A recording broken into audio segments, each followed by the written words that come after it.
যুক্তরাজ্যে থাকা বিএনপির ভারপ্রাপ্ত চেয়ারম্যান কবে দেশে ফিরবেন বাংলাদেশের রাজনৈতিক অঙ্গনে সেটি বেশ পুরনো প্রশ্ন।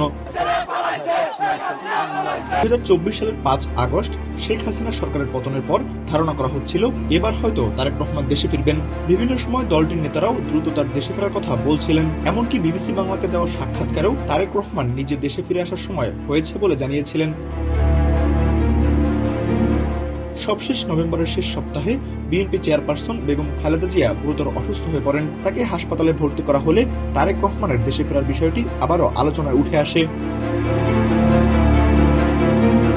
কিন্তু সম্প্রতি তারেক রহমান তার ফেসবুক স্ট্যাটাসে জানান, তার দেশে ফেরার সুযোগ অবারিত ও একক নিয়ন্ত্রণাধীন নয়। এরপর থেকে তাকে ঘিরে আলোচনা আবার নতুন মাত্রা পেয়েছে। প্রশ্ন উঠছে, কেন তিনি দেশে ফেরার বিষয়ে সিদ্ধান্ত নিতে পারছেন না এবং তার দেশে ফেরার নিয়ন্ত্রণ কার হাতে? যদিও বিএনপি মহাসচিব জানিয়েছিলেন এ বিষয়ে তারও জানা নেই।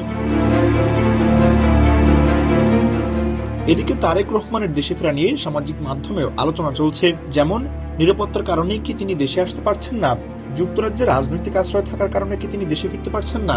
তার কি পাসপোর্ট আছে? ট্রাভেল পাসের কথা কেন বলা হচ্ছে? তিনি ব্রিটিশ নাগরিকত্ব নিয়েছেন, তাই হয়তো আইনি জটিলতায় আসতে পারছেন না। বিদেশি কিছু দেশের বাধায় ফিরতে পারছেন না। তিনি কালই চলে আসবেন।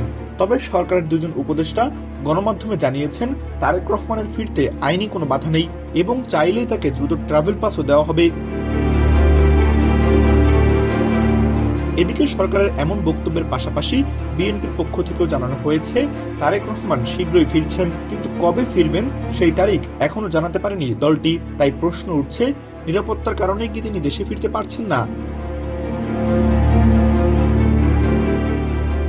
সম্প্রতি বিবিসি বাংলাকে দেওয়া সাক্ষাৎকারে ক্ষমতাচ্যুত প্রধানমন্ত্রী শেখ হাসিনার ছেলে সজীব ওয়াজেদ জয় বলেছেন, দুই দলেরই নেতৃত্ব পরিবর্তনে বিদেশ থেকে একটা খেলা চলছে। অন্যদিকে রাজনৈতিক বিশ্লেষক মহিউদ্দিন আহমেদ সম্প্রতি বিবিসিকে বলেছেন, উইকিলিক্সের ফাঁস হওয়া প্রতিবেদনে তারেক রহমানের বিষয়টি যুক্তরাষ্ট্রের জন্য আপত্তিকর এমন বিষয় সামনে এসেছিল।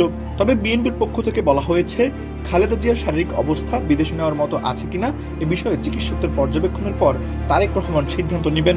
খালেদা জিয়ার শারীরিক পরিস্থিতি অপরিবর্তিত থাকলে শীঘ্রই দেশে ফিরবেন তারেক রহমান।